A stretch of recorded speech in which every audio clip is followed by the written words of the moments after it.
नमस्कार दोस्तों, स्वागत है आपका साक्षी की आवाज चैनल में। दोस्तों, आज की कहानी है एक ऐसी बहू की जिसने भरी महफिल में अपनी सास से नौकरों की तरह साड़ी साफ करवाई। तो अचानक आए बेटे ने जब यह देखा, फिर पत्नी को सिखाया ऐसा सबक। आखिर ऐसा क्या किया उस बेटे ने? आइए जानते हैं इस कहानी में। बहू, तुम मुझे जल्दी जल्दी से काम बताती जाओ। मैं पूजा पाठ का सारा काम तैयार कर लेती हूँ, फिर लेट हो जाएगा तो दोपहर में पूजा नहीं जचती। पूजा पाठ के काम तो सुबह ही हो जाएं तो ज्यादा अच्छा है। चित्रलेखा जी अपनी बहू नम्रता से बोली। अरे नहीं माँ जी, हमारे यहाँ कोई पूजा नहीं होगी। बस जतिन का मन था, इसलिए हम लोग मंदिर तक हो आएंगे। बाकी कोई पूजा नहीं रखी है, नम्रता ने अपनी सास से कहा। तो वह बोली, पर बेटा, बच्चों के जन्मदिन आदि पर पूजा करना बहुत शुभ माना जाता है, तो ऐसे समय पर पूजा पाठ करवा लेना चाहिए। चलो कोई बात नहीं, इस बार नहीं तो अगली बार सही। आगे से ध्यान रखना बेटा, चित्रलेखा जी ने कहा और नम्रता अपने कमरे में चली गई। इधर चित्रलेखा जी नीचे बैठी हुई थी और नम्रता तैयार होती हुई आई और अपने 5 साल के बेटे मोनू को आवाज लगाती हुई बोली, मोनू बेटा जल्दी तैयार होकर आओ, हमें लेट हो रहा है, फिर पापा को ऑफिस भी तो जाना है। इतनी देर में चित्रलेखा जी का बेटा जतिन भी तैयार होकर नीचे आ गया। आकर अपनी माँ के पैर छूते हुए उन्हें प्रणाम किया और बोला, माँ आप अभी तक तैयार नहीं हुई? जाइए, जाकर तैयार हो जाइए, हमें मंदिर के लिए निकलना है। चित्रलेखा जी बोली, अरे बेटा तुम लोग ही हो आओ। जतिन ने कहा, यदि पूरा परिवार चलेगा तो और अच्छा होगा। पूरा परिवार एक साथ मंदिर में पूजा कराएगा, इसी बहाने आप यहाँ मंदिर वगैरह घूम लोगी। वैसे तो मुझे भी टाइम नहीं मिलता और ना ही नम्रता को टाइम मिलता है, तो आपको कहीं ले जा ही नहीं पाते। चलिए जल्दी से तैयार हो जाइए, फिर हम निकलते हैं। सोफे पर बैठता हुआ जतिन बोला। नम्रता भी वहीं बैठ गई। चित्रलेखा जी तैयार होने चली गईं और इधर मोनू भी तैयार होकर आ गया। नम्रता उठकर गाड़ी की ओर जाने लगी और गाड़ी में जाकर बैठकर बाहर से आवाज देने लगी, कितनी देर लगाओगे तुम लोग? अब लेट नहीं हो रहा? चलो जतिन, तुम्हें तो ऑफिस के लिए भी देर हो रही थी और अब आराम से बैठे हो।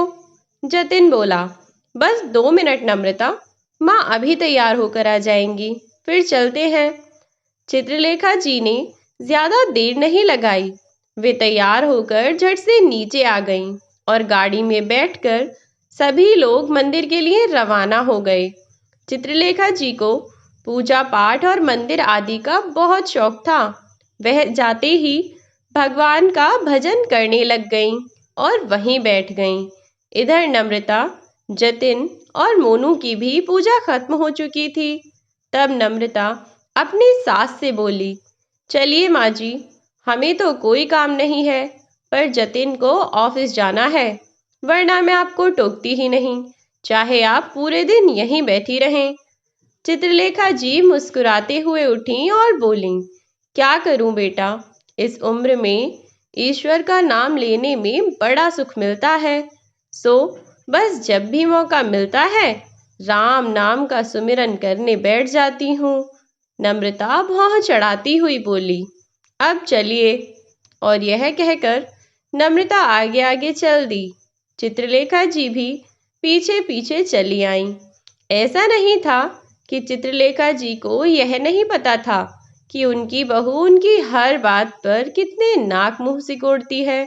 बस वे बिना वजह बहस करना जरूरी नहीं समझती थीं, और फिर कहने का फायदा भी उस इंसान से होता है जिसे आपके कहने से कोई फर्क पड़ता हो, वरना तो बस बिना बात ही दीवार पर अपना सिर मारते रहो, सिवाय सिर फूटने के और कुछ नहीं होगा। इसलिए वह भी कुछ नहीं कहती थीं। और फिर 1-2 दिन की ही तो बात थी। पोते का जन्मदिन अच्छे से निपट जाए, बस फिर तो अपने घर चले ही जाना है। चित्रलेखा जी ने मन ही मन सोचा।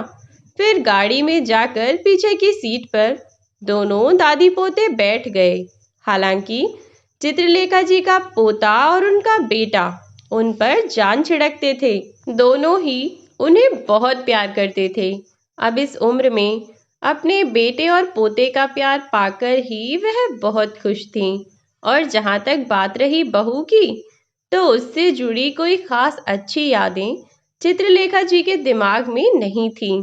और होती भी कैसे, जब उनकी बहू की शादी हुई हुई थी, तब वह विदा होकर गांव वाले घर में ही आई थी। पर वहां तो उससे कुछ दिन भी न रहा गया। शादी के दूसरे दिन ही उसने हर चीज में कमियां निकालना शुरू कर दिया। जैसे कि उसे बिना एसी के रहने की आदत नहीं थी, और बिना एसी और कूलर के तो वह बहुत परेशान थी। सो अगले दिन ही उसके लिए नया कूलर लाया गया, ताकि नई बहू को किसी तरह की कोई परेशानी ना हो। पर गांव में नम्रता के लिए किन किन चीजों का इंतजाम किया जाता, उसे कूलर और एसी के अलावा नल का पानी पीने की भी आदत नहीं थी। वह प्योरीफायर का ही पानी पीती थी। यदि उसके लिए प्योरीफायर लगवा भी दिया जाता, तब भी चूल्हे पर बनती हुई रोटियों से भी उसे परेशानी थी, क्योंकि उसने कभी चूल्हे पर भी खाना बनते हुए नहीं देखा। उसका धुआं उसकी आंखों में चुभ रहा था। जबकि शादी के पहले चित्रलेखा जी के परिवार वालों को यह बताया गया था कि नम्रता को सब काम अच्छे से आते हैं और वह बहुत सहनशील स्वभाव की भी है। जैसा माहौल देखती है, वैसे में ही ढल जाती है। पर यहाँ तो परिवार का हर सदस्य नई बहू की जी हुजूरी में लगा हुआ था। यहाँ तक कि नम्रता की सास चित्रलेखा जी भी। थोड़े समय तक तो सब कुछ साधारण ही रहा, लेकिन हफ्ते भर में ही नम्रता ने सुबह शाम का क्लेश भरा वातावरण उस घर में बना दिया। वह हर समय किसी न किसी बात को लेकर झगड़ा करती रहती। कभी उसे घर के बाहर निकलने में गोबर की बदबू आती, तो कभी वह बच्चों के शोर से परेशान हो जाती। यहाँ तक कि उसे अपने सास ससुर के पहनावे से भी दिक्कत थी। जब नम्रता जतिन से झगड़ा कर रही थी, तब चित्रलेखा जी ने उनकी बातें सुन ली थीं। नम्रता कह रही थी, कितने जाहिल लोग हैं ना, न रहने की तमीज है, न खाने पीने की। यह लोग जिंदा कैसे हैं? तुमने भी पता नहीं मुझे कहाँ जानवरों के साथ लाकर पटक दिया है। जतिन ने फिर भी उसे प्यार से समझाने की कोशिश की। यह तुम कैसी बातें कर रही हो नम्रता? यहाँ मेरे माता पिता भी तो रहते हैं। मेरा पूरा बचपन इसी गांव में बीता है। ऐसा तो है नहीं कि यहाँ पर इंसान रहते नहीं है। और भी लोग हैं, मेरा पूरा परिवार है, माँ है। इतने पर नम्रता चिल्लाती हुई बोली, तो तुम्हारी माँ क्या किसी जानवर से कम है? उन्हें तो कपड़े तक पहनने की तमीज नहीं है। पता नहीं कितने घिसे पिटे पुराने जमाने में जी रहे हो तुम लोग। मैं तो इस तरह नहीं रह सकती। नम्रता की इस बात पर जतिन ने नाराजगी में नम्रता पर हाथ उठा दिया, पर इससे पहले कि वह उसे थप्पड़ मारता, उसने खुद को रोक लिया और बोला, तुम अभी अपने होश में नहीं हो कि तुम क्या बोल रही हो? अभी सो जाओ, सुबह बात करते हैं। यह कहकर जतिन कमरे से बाहर आ गया। तब चित्रलेखा जी ने जतिन से कहा, बेटा, यहाँ रहना इसके बस की बात नहीं है। तू एक काम कर, इसे लेकर शहर में ही रह ले। कोई ठीक सी जगह देख ले और वहीं कमरा किराए पर ले लेना। इसे भी अपने साथ शहर में ही रख, यह यहाँ नहीं रह पाएगी। तब माँ की बात मानते हुए जतिन अपनी पत्नी को लेकर शहर आ गया था। और तब से लेकर आज तक जब भी कोई फंक्शन होता है, तो नम्रता और जतिन दिन के दिन गांव जाते हैं और वापस आ जाते हैं। और जब चित्रलेखा जी और उनके पति विनोद जी का अपने बेटे से मिलने का मन होता है, तब वह 1-2 दिन के लिए अपने बेटे के पास आ जाते हैं और इसी कारण चित्रलेखा जी अभी यहाँ आई हुई थी।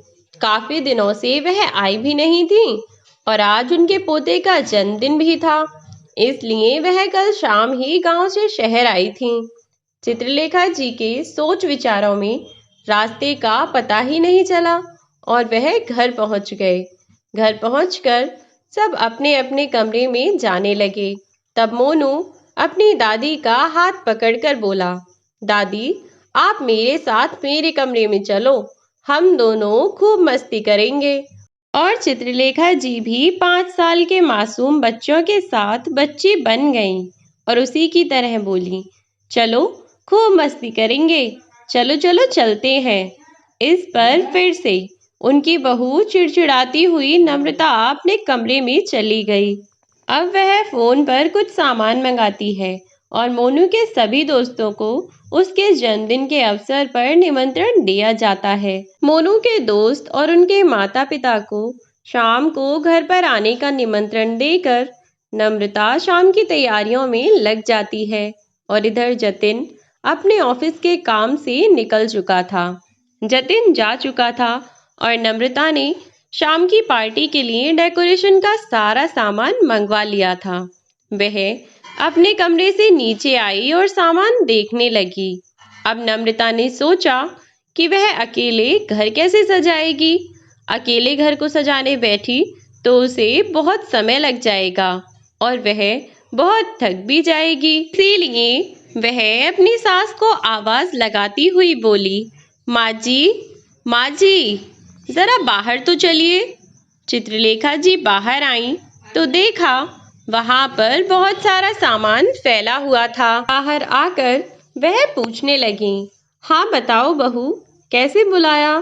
तब वह बोली, माँ जी शाम के लिए हमने एक छोटी सी पार्टी रखी है, अगर आप डेकोरेट करने में मेरी मदद कर दें तो बड़ा अच्छा होगा।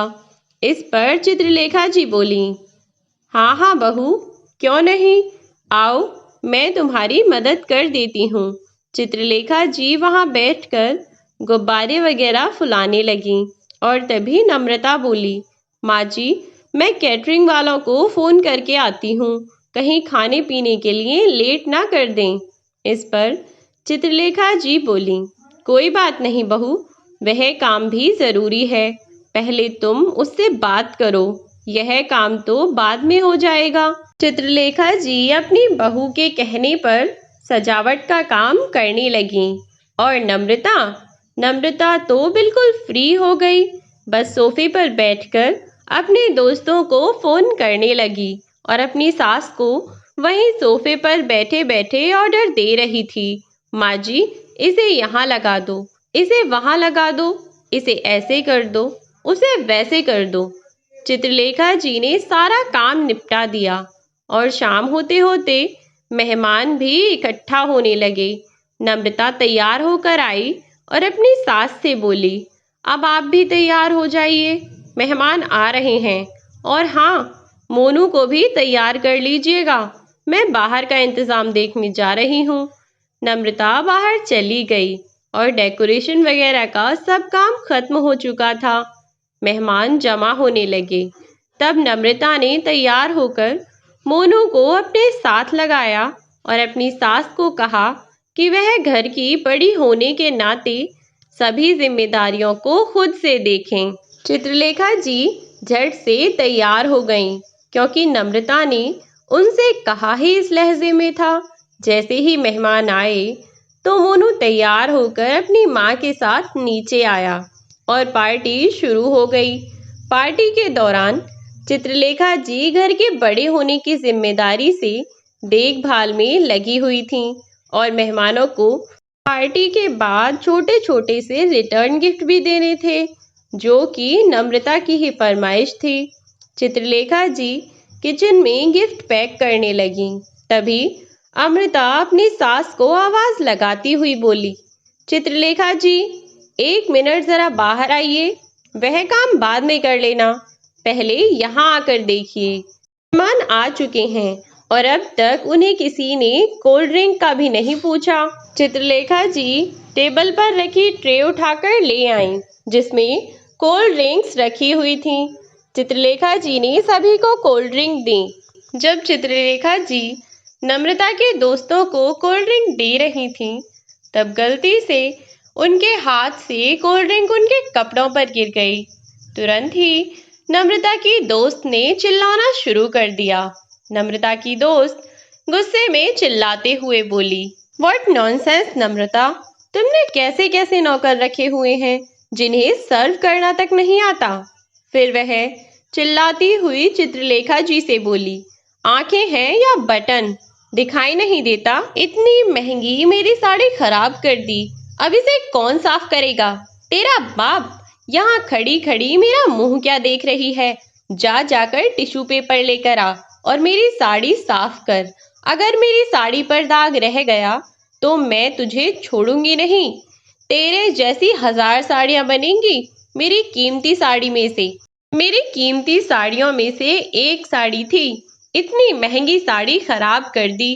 इन लोगों को खुद तो तमीज होती नहीं है, गवार कहीं की, आ जाएंगे पार्टी में। सभी लोग चित्रलेखा जी की ओर देख रहे थे। वह इस समय अपने आप को बहुत छोटा महसूस कर रही थी, लेकिन अब भी वह अपनी बहू नम्रता की ओर देखने लगी कि शायद नम्रता कुछ कहेगी, पर नम्रता उल्टा अपनी सास को ही सुनाने लगी। तुम्हें दिखाई नहीं देता कितनी महंगी साड़ी खराब कर दी?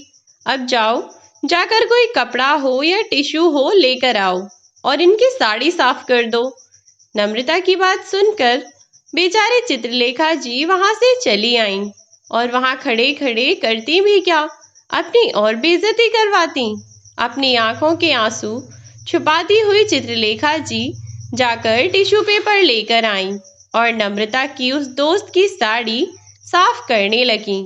इतनी देर में ऑफिस से जतिन आ गया, जो कि अपने बेटे मोनू के लिए बहुत सारे गिफ्ट लेकर आया था। घर में घुसते ही उसने जो दृश्य देखा, उसके पैरों तले जमीन निकल गई। वह तेज कदमों से चलता हुआ अंदर आया और अपनी माँ को उठाता हुआ उनके हाथ से वह टिश्यू पेपर छीनकर फेंकता हुआ बोला, ये क्या कर रही हैं आप? यह सब काम आपके करने के नहीं हैं। मुझे बताओ, आपसे किसने कहा यह सब करने को? आपसे यह सब करने के लिए किसने बोला? चित्रलेखा जी अपनी आंखों में आंसू छुपाए हुए थीं। किसी अपने को अपने पास पाकर वे आंसू अनायास ही आंखों से बाहर आ गए और चित्रलेखा जी अपने बेटे को गले लगाकर रो पड़े। जतिन ने अपनी माँ को जिस दशा में देखा था, वह देखकर वह अपने गुस्से पर काबू न रख सका और नम्रता पर चिल्लाता हुआ बोला, किसने कहा माँ से इस औरत की साड़ी साफ करने के लिए? नम्रता बोली, जतिन से। माँ जी ने इसकी साड़ी पर कोल्ड ड्रिंक गिरा दी थी तो बस वही साफ कर रही थी। और जतिन टेढ़ी नजरों से नम्रता की ओर देखता हुआ बोला, कोल्ड ड्रिंक गिरा दी थी? मतलब तुमने माँ से कोल्ड ड्रिंक सर्व करवाई? नम्रता को तो जैसे सांप सूंघ गया। वह चुपचाप खड़ी रही तो जतिन ने तेज आवाज में दोबारा पूछा, मैंने तुमसे कुछ पूछा है नम्रता, क्या तुमने माँ से कोल्ड ड्रिंक सर्व करवाई? नम्रता ने धीरे से गर्दन हिलाकर बहुत धीमी आवाज में कहा, जतिन, यहाँ और कोई नहीं था और मेहमानों को कोल्ड ड्रिंक देने के लिए मैंने इसलिए माँ जी को कह दिया, बस फिर क्या था। इतना सुनते ही जतिन का गुस्सा दोबारा चढ़ गया और वह बोला, नम्रता, मैं माँ को कमरे में छोड़कर आ रहा हूँ। जब तक यहाँ मुझे कोई नहीं दिखना चाहिए। क्या करना है, कैसे करना है, यह सब तुम जानो। यह कहकर जतिन अपनी माँ को उनके कमरे में ले गया और उनके कमरे में छोड़कर आने लगा। चित्रलेखा जी ने जतिन का हाथ पकड़कर उसे कहा, जतिन, नम्रता की कोई गलती नहीं है। यहाँ घर की बड़ी तो मैं ही थी। मुझे ही मेहमानों का स्वागत भी करना चाहिए था ना। बस इसलिए मैं अपनी खुशी से यह सब कर रही थी। जतिन अपनी माँ के हाथ पर हाथ रखते हुए बोला, माँ, मैं आपको बहुत अच्छे से जानता हूँ। आप उसकी तरफदारी मत कीजिए। अब तो जैसे जैसे जतिन सीढ़ियों से नीचे उतर रहा था, वैसे वैसे नम्रता की सांस अटक रही थी। न जाने जतिन उसके साथ क्या करने वाला था।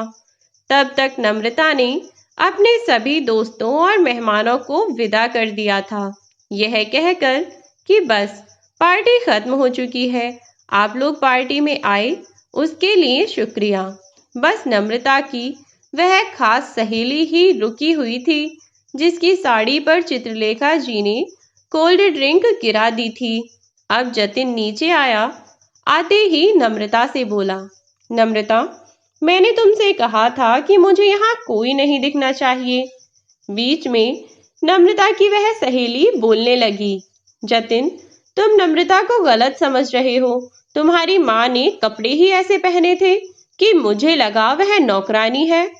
वह और कुछ कहती कि तभी तेज आवाज में चिल्लाता हुआ जतिन बोला, इतनी भी तमीज नहीं है कि मियाँ बीवी के बीच में बोला नहीं करते। तुमसे किसी ने कहा बोलने के लिए? नहीं ना? फिर क्यों बीच में टांग अड़ा रही हो? निकलो यहाँ से। जतिन के चिल्लाते ही नम्रता की वह सहेली घर से बाहर चली गई और अब नम्रता अकेली रह गई थी। उसके बाहर जाते ही जतिन ने अपने बेटे से बोला, अपनी दादी के पास जाओ बेटा, मुझे मम्मा से कुछ जरूरी बात करनी है। जतिन ने बेटे के ऊपर जाते ही नम्रता को एक जोरदार तमाचा जड़ दिया और नम्रता मुंह फाड़कर जतिन की ओर देखने लगी, क्योंकि आज पहली बार जतिन ने उस पर हाथ उठाया था। नम्रता आंखों में आंसू भरकर जतिन की ओर देख रही थी। तब जतिन बोला, ऐसे क्या देख रही हो? तुम इसी लायक हो। मैंने तुम्हें शुरू से वैसा माहौल दिया जैसा तुम चाहती थी, लेकिन तुम मेरे माँ बाप को एक दिन के लिए भी नहीं झेल सकती। तुम एक दो दिन में ही उनके साथ ऐसा बर्ताव करने लगी।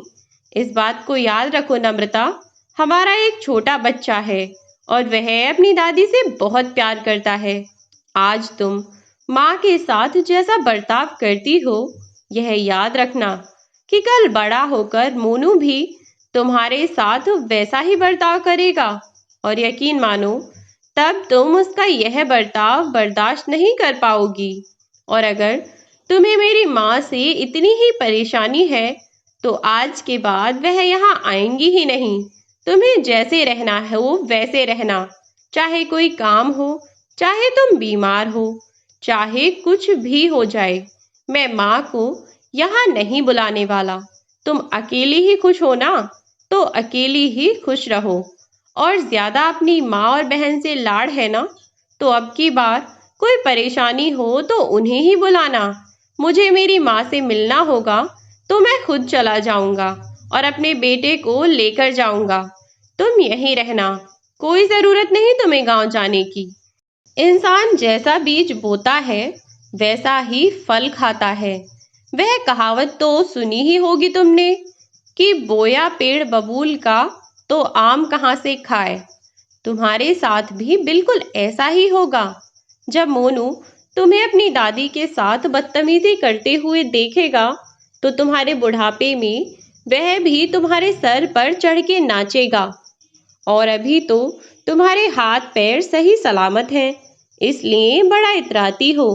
पर उस उम्र में जब औलाद के सहारे की जरूरत होती है, तब तुम्हारा बेटा जब तुमसे हाथ छुड़ाएगा ना, तब तुम्हें एक माँ के दर्द का एहसास होगा। मेरी माँ ने क्या कुछ नहीं किया।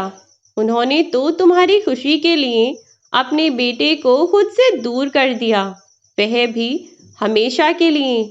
उनका जब बिल्कुल दिल नहीं लगता तब वह मुझे देखने के लिए यहाँ आ जाती हैं, लेकिन तुम्हारा बेटा तुमसे मिलना भी नहीं चाहेगा।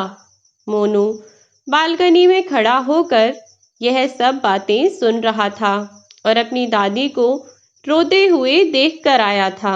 उसके मन में अपनी माँ के प्रति थोड़ी कसक आ गई और वह अपनी माँ से थोड़ा नाराज सा रहने लगा। नम्रता की सास अब अपने गांव जा चुकी थीं और नम्रता की जिंदगी पहले की तरह ही चल रही थी, पर अब वह मोनू के बर्ताव से खींच गई थी और वह बोली, तू आजकल मुझसे तमीज से बात क्यों नहीं करता? मोनू बिना कुछ कहे ही अपने कमरे में चला गया। नम्रता आज उसके पीछे पीछे उसके कमरे में गई और उससे बात करने की कोशिश करती रही, पर मोनू ने पलटकर उसे जवाब नहीं दिया। अपने बेटे के इस बदलते व्यवहार को देखकर नम्रता को अपनी गलती का एहसास हो रहा था और वह जतिन को फोन करके बोली, जतिन, कल संडे है, मोनू की और आपकी दोनों की छुट्टी है। अगर आप कहें तो हम कल गांव घूमने चलें। जतिन को लगा कि शायद नम्रता मजाक कर रही है।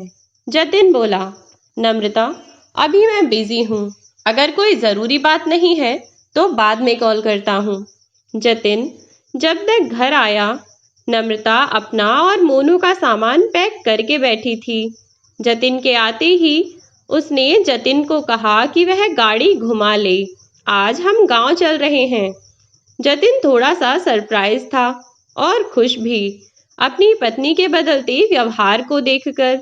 जैसे ही वे दोनों गांव पहुंचे तो चंद्रलेखा जी की तो खुशी का ठिकाना ही नहीं रहा और साथ ही उनके पति विनोद जी भी बहुत खुश थे। पूरा परिवार आज बरसों बाद एक साथ था और आज पहली बार नम्रता भी गांव की किसी चीज को देखकर नाक मुंह नहीं सिकोड़ रही थी, बल्कि सबके साथ मिलकर हंसी मजाक कर रही थी और यह देखकर परिवार के सभी लोग बहुत खुश थे। दोस्तों, यदि आपके मन में भी किसी एक व्यक्ति विशेष के प्रति किसी कारण से मनमुटाव है, तब भी आपको इस बात का ध्यान रखना चाहिए कि आप बाहर से किसी भी मेहमान के सामने अपने किसी भी परिवारजन का अपमान ना करें। यह पूरे परिवार के लिए शर्मिंदा होने वाली बात है और यह भी कि बच्चे कच्ची माटी की तरह होते हैं, उनके सामने आप जैसा बर्ताव करते हैं, बड़े होकर वह भी वैसा ही बर्ताव सीखते हैं और करते हैं। अगर आप चाहते हैं कि आपके बच्चे आपके बुढ़ापे में आपका सम्मान करें और आपके साथ बड़े प्यार से रहें, तो यह आपका फर्ज बनता है कि आप अपने माता पिता और सास ससुर के साथ इसी प्यार और सम्मान के साथ रहें। तभी आने वाली पीढ़ी भी आपसे यही अच्छी सीख लेगी और आपके साथ यही अच्छा व्यवहार करेगी। दोस्तों, यह थी हमारी आज की कहानी। आज की कहानी आपको कैसी लगी कमेंट बॉक्स में ज़रूर बताएं। वीडियो अच्छी लगी हो तो लाइक और शेयर ना करना भूलें। यदि आप चैनल पर नए हैं तो चैनल को सब्सक्राइब कर लें। मिलती हूँ आपसे नई वीडियो में, तब तक के लिए बाय बाय प्यारे दोस्तों।